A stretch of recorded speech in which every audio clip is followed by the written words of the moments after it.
My name is Jacob. I am a 38-year-old man like everyone else. My health started to suffer since I had been sick of the monotonous work grind since I was younger. I chose to retire early, before I was 40. I went back to my lovely seaside village, which I had left when I was 18, after 20 years away. I work 3 days a week as a fisherman and love fishing full-time now. John, my grandfather, introduced me to this line of work. My father was born the year after he married young. Even at my age, my father married young, so my grandfather, who is just 78 years old, is still a small-scale fisherman. He's thrilled to have me back because we used to spend a lot of time together when I was younger. He often takes me out on his little fishing boat now that I'm at home, and before I know it, he asks, "Why don't you take over for me?" He began to introduce me to the fishing industry. Since I had no intention of returning to my previous career, I reasoned that living a lifetime surrounded by nature wouldn't be all that horrible. I agreed right away, and we went fishing. However, it turned out that the years I spent watching my grandfather work and the real work I did were very different. To start with, everything has such an odd fragrance. Furthermore, everything demands a significant amount of physical strength, including cleaning the fish and pulling in the nets. It was difficult, even if at first I was only helping my grandfather, and I secretly complained, "I don't want to do this anymore." However, my grandfather would smile and ask, "Hey, what's with that pathetic look on your face?" When he saw my expression, "You'll never be my right-hand man at this pace. Come on, pull correctly and bend your knees." He always used this as a means of motivation because he knew how competitive I was. When I began taking sports seriously in school, it was the same. "Oh, so you're going to quit just because some old guy yelled at you?" My grandfather would say to me when I was about to give up, even though the coach and practices were quite harsh. "What is there to be proud of, really, when you're not very good at talking or studying? If you give up now, do you really think you'll accomplish anything? Make an effort and complete at least one challenging task." Now that I think about it, it was fairly harsh, basically telling his own grandchild that he was unworthy. My grandfather was correct, though. I think I would have carried a sense of inferiority and felt burdened by the regret of not giving my all in sports or academics if I had given up on the things I wanted to. The lesson I learned from having someone properly chastise me, assessing my shortcomings, and putting forth a lot of effort to close those gaps relates to both job and education. Furthermore, continuing with athletics allowed me to interact with a wide range of individuals of all ages and backgrounds. I believe that's what taught me how to talk to people who were completely different from me. My grandfather, who has always thought of me as awkward and slow, must have known that I would find it difficult to adjust to working life. He was adamant about keeping me in the sports club because of this. His intention was to fortify me. After facing the difficulties of adulthood, I can now truly comprehend his intentions. I was able to focus on my schoolwork later because of the sense of achievement I had from continuing with athletics. I landed a notoriously hard job, but my sports-related perseverance, physical strength, and people skills more than made up for my innate awkwardness. I was working nonstop in the city for a time, but after days of improper sleep, my body and mind began to deteriorate. I had aged prematurely and appeared considerably older than I actually was before I realized it. Despite being in my 20s, I appeared to be in my late 30s. I was fulfilled at the moment, respected by my coworkers, and liked by everyone around me. However, I would say no if you asked me if I would like to travel back in time. I think it's pointless when young people boast about how little sleep they get or how many hours they work, as I hear them do these days. In fact, when I pushed myself too much, my health checkups turned out badly. I resolved to stop caring about professional advancement and save as much money as I could since I was afraid I would become really sick. I turned in my notice of resignation. My managers made several attempts to stop me, but I refused to exchange my health and life for a job. I made a clear decision. I'm working with my grandfather right now to stay busy. Some would argue that even though it's a little more difficult than moderate employment, I'm still young enough to handle it. However, my body at that point would have been that of a person in their late 60s. I reasoned that it would be wiser to step down early and prolong my healthy years rather than wearing myself out while I still had some vitality. I had even heard tales of office workers who disregarded their health, which resulted in the development of cirrhosis and a death sentence in their 50s. My determination was strengthened even more by those tales. I'm okay with that, even if I won't get credit for saving more money or feeling like I've grown personally. Realizing that my greatest wealth is my health, which is also my most important possession, I was inspired to dive into the sea and catch a variety of seafood by witnessing my grandfather do it. I made the decision to become a full-time fisherman for this reason as well.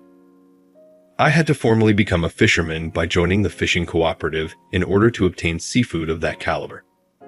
I consequently acquired the credentials I needed to dive into the adjacent sea and collect seafood, including abalone. There is a flourishing farming community on this island, with lots of fields and rice paddies. We had wonderful fresh food every day and frequently traded different vegetables from the fields for seafood. My existence on the island became rather satisfying in this way. One day, while I was routinely strolling around the port with my fishing gear, I noticed something peculiar floating in the water. A large, pinkish-purple object. "What is that?" I pondered. It appeared strangely spherical and three-dimensional, unlike ordinary rubbish or clothing. I was staring at it when all of a sudden there was a splash and it began thrashing around. I was shocked to see that the pink object was a little girl, most likely in elementary school. This is not good. If I don't help, she will sink. I started running over the sandy shore after seeing her in such agony. I ran through the dunes and dove into the ocean. I waded through the waves and swam hard in the direction of the girl. I then understood why, when I was younger, my grandfather had hammered swimming into me so hard. Due to the lack of activities in the area, even young children often play by the lake. This kind of accidental seawater drowning occurs frequently, even in cases where parents take precautions. My grandfather trained me how to swim for extended periods of time in deep water, probably so that I would be able to leap in and save someone if necessary. I was really glad I had followed my grandfather's advice as I held the struggling girl and floated at the surface. But the girl was still flailing around, terrified. "Hey, you will sink if you continue to struggle. You must become calm. Give up the struggle." She felt like she might escape my clutches at any time, but she was too distraught to hear me. A deep, booming horn suddenly sounded in the distance. "Jacob, hello. Hold on to this." My grandfather saw what was happening and quickly sped in our direction in his boat. He threw us a life ring and shouted, "Ah, Grandpa, you're a lifesaver." I turned to the girl and yelled, "Look, help's here now." As I grabbed onto the life ring with all my effort, "You no longer need to battle because you will be all right." When the girl finally realized she was safe, she stopped thrashing. At last, I can unwind a little, I thought to myself. I grabbed the life ring and swam toward the boat, which was being towed along. I held the girl as she remained silent and fixed her gaze on a single point, obviously tired from her struggle. I hauled the girl out of the water as we approached the boat, and my grandfather hauled her up with his powerful arms. He exclaimed, "Hey, are you all right?" But the girl remained silent, taken aback by his stern tone. Grandpa remarked, "She might have drank a lot of water," after seeing her silence. "We ought to have her examined just in case. Let's visit the physician." He pulled me up, cranked the engine, and we were back on the beach in no time. I hastened to my belongings and dialed the biggest clinic on the island. After describing the circumstances, a young female doctor who had responded stated, "Let's have a look at her, just to be safe." To prevent the girl from becoming chilly, my grandfather hurriedly asked the locals whether anyone had any children's clothing. My hometown is on a little island. Everyone in this place knows one another as a result, and they constantly support one another. My grandfather was well known to all, and they were all eager to help. But with everyone getting older, it was difficult to locate someone who could fit a young girl in their clothes. Many of the younger families had left the island, and the local school had long since closed. Old children's garments have long since been discarded by the majority of the older people. But after a while, my grandfather finally located someone who might have some. He was given some clothing and a towel that belonged to their son by a couple in their 50s, who were regarded as young on this island. My granddad quickly made his way back to my car's parking spot. He ran back with the boy's clothes, which fit the girl because they were close enough in size. We gave them to her and urged her into the vehicle. We gave her a towel and made sure to cover the windows so she could have some privacy. Dry yourself off here and take off those damp things. We're going to the doctor after that, I added. The girl had a scared expression. It's okay, I told her, grinning. There won't be anything spooky. Fortunately, it doesn't appear that you're injured. All we have to do is make sure you're okay. She closed the car door quietly, still appearing frightened. She started to dry herself off and change after a little while, and I heard her say, "Thank you," softly. "Whose child are you?" My grandfather questioned her once she had done dressing. She surprised us, though, by claiming she wasn't from the island. It makes sense why I didn't recognize you. How will we locate your parents, then? Grandpa remarked, becoming anxious. The youngster claimed she was here for the first time on a trip with her mother, but she couldn't recall her parents' phone numbers. She couldn't even pinpoint where they had split up. For a few while, we both stood there, reflecting. Her mother has to be searching for her as well. We reasoned that by now she must have contacted the locals and traveled to the police station. We planned to give each other a call later. Maybe the police station had already gotten in touch with us, or maybe we would hear back from the clinic. Keeping that in mind, we went to the clinic to have the girl examined. There once had been an elderly physician who managed the island's sole clinic. He was a skilled yet kind practitioner. But as he grew older, he experienced cardiac issues. He ultimately went back to work after a few sessions, but he gradually cut back on his clinic hours until he was unable to continue. At that point, a young female physician expressed her desire to take over the clinic. It was first questioned if we would be comfortable with such a young-looking, inexperienced doctor, but it turned out that she was about my age. Since none of his children had chosen to become doctors, he chose to commit the clinic to her because of her ability and vast experience. Her arrival was welcomed by the people, who had been concerned about the island's healthcare system's future. Despite its age, the facility exudes coziness because to its soothing wooden construction. Perhaps that's why the girl seemed to loosen up a little as we got closer to the building. The young doctor greeted us warmly and gently as soon as we opened the glass doors. "You must be Jacob, I see. Please enter," she pleaded. After hearing that, I entered the clinic. It had been tastefully refurbished inside. It astonished me.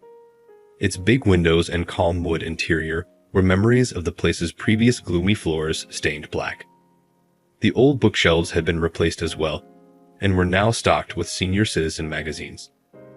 Gazing around, I was astounded by how much had changed, and I saw that the girl, who was still a little afraid, was following my grandfather cautiously into the examination room. "Never fear. There won't be anything spooky. You were saved quickly, so I'm sure you're okay." Grandpa patted her back tenderly. As the girl and the doctor entered the examination room, the tension in her face gradually eased. The examination's findings demonstrated that the girl's body was in excellent condition. We were relieved to hear the official outcome, even though we had assured her that everything would be all right. My grandfather called the police station during the exam, and sure enough, her mother had arrived and inquired about her. She had left for the clinic. The girl suddenly brightened when she heard this, giving me her first smile and asking, "Really? I'm grateful." Shortly later, we observed a woman sprinting wildly from outside the clinic toward it. "Wham. I really apologize. It appears that my daughter upset you." The woman was in her 30s and was panting from running. She was elegant and lovely. She reprimanded her kid before introducing herself as Lily. "Hey, did you tell these people your name and thank them properly?" she asked, turning to face the girl. The girl abruptly became aware and apologized, appearing to have just realized. Emily is my name. I sincerely appreciate your saving me. In response, my grandfather said, No. Everything else doesn't matter as long as she's secure. And didn't you already thank us earlier? That kind of encounter makes you naturally forgetful. Take it easy on her. Lily repeatedly lowered her head and apologized once more. You're Jacob, the one who saved my daughter, right? She asked, turning to face me at that point. Yes, that's right, I answered, assuming the police had told her. I can't thank you enough for saving my daughter's life, she said. I'm not even sure how to show my appreciation. Actually, there isn't a necessity. I simply followed everyone else's lead. No, I can't just end it there. I'm not sure what would have happened if you hadn't been there, but you saved her life. I sincerely appreciate it. She bowed repeatedly, tears welling up in her eyes. It's true that the girl might not have lived if she had persisted in her struggle. Actually, it happens frequently here that someone falls into the water and never comes back. Lily was probably blaming herself for not seeing her kid when they were close to the water. My grandfather added, at her age, kids are full of energy. As I was at a loss for words. It takes place. But next time, please use more caution. Lily nodded while wiping her tears. Why did you go off to such a dangerous place by yourself? She reprimanded Emily. Emily responded, well, the men looked like they were having so much fun swimming. Ah. I thought to myself, she must have seen us diving for abalone the day before. She must have reasoned that she could enjoy herself just as much as us if she dove into the sea. She had courage, though, for a child to jump into the water fully clothed, I had to say. We are certified divers with specialized training. The equipment you were wearing is completely different from what we wear. You realize now how dangerous it might be after entering the water while still wearing clothes, don't you? Emily gave a faint nod. I then made her swear that she would never do that again. I claimed it was unnecessary, but Lily gave me an envelope, took Emily's hand, bowed, and walked away. She's quite the adventurous youngster, I thought to myself as I watched them go. She should return and receive the necessary training if she decides to attempt diving once more when she is older. My grandfather laughed as he looked at me after they had left. Aha. With the swimming I taught you, you saved a girl, but you couldn't even get back on the boat by yourself due to your advanced age and inactivity. Child, you still have a long way to go. Hey, let me have a moment. I gave it my all in my response, giving him a little glare. During our chat, I noticed that someone was watching at us. I turned to face the young doctor who had just finished tying up after the exam and inquired, is something wrong? She was staring at us really closely for some reason. She said, I didn't realize earlier because things were hectic, but your name is John, right? My granddad was questioned by her. Yes, that's right. Well, it's somewhat of a coincidence, but I was shocked to learn that you were John. My name is Mia. Do you still recall me? My grandfather hesitated, thinking, then his eyes widened as she stared right at him. Ah, Mia, from back then. After that, he started telling Mia things from his past. Mia had relocated to the island with her parents when my granddad was considerably younger. Back then, Mia had been a sickly child and frequently missed school, preventing her from attending courses with other students. Even when others made an effort to be kind, she found it more difficult to attend class the more she missed it, and the more alienated she felt from her peers. It was hard to get over that difference. Mia ultimately made the decision to concentrate on getting well and relaxing through middle school in order to enroll in a traditional high school. Even though her parents, who are both doctors, made sure she continued her education, she found it difficult to learn from her family members. Mia cried a lot of days since she was lonely and didn't have any friends at school. While strolling one day, she happened to see my grandfather happily swimming in the sea.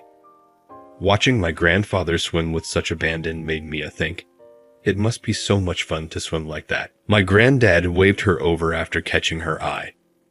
He swam over and started teaching Mia how to catch fish in the shallows when she ran to the edge of the water. She began seeing my grandfather on a daily basis after that, fitting shore excursions in between her coursework. Her parents let her play by the sea since they could tell it was strengthening her. Mia smiled again slowly as she spent more time in the natural world with my grandfather. Through her seashore activities, she also made acquaintances with neighborhood kids, making companions her own age. Mia's face at that point was entirely different from her arrival on the island. The pale, weak kid who had walked nervously while clutching her parents' hands had become a happy, active child basking in the sun. Mia was greeted without any obstacles by the friendly and hospitable island children, even though she wasn't from the island. Mia was able to make friends with them just as readily as she would have with her peers as a result. She told us that the negative emotions she was carrying around from the embarrassment with her peers began to go away because of my grandfather. She felt confident enough to go back to school because she had friends her own age. Her health steadily improved as she played with the island kids more and more. She no longer got sick from running around with them or fell from tiredness. After a while, her parents declared she was well enough to go, and a few days before she graduated from primary school, they made the announcement. After around 2 years, Mia's fun time on the island came to an end, and she returned to her hometown to start middle school. She begged her parents to let her attend middle school on the island since she loved it so much. Her parents, however, forbade it because they knew the island's middle school was failing, and they wanted their daughter to become a doctor.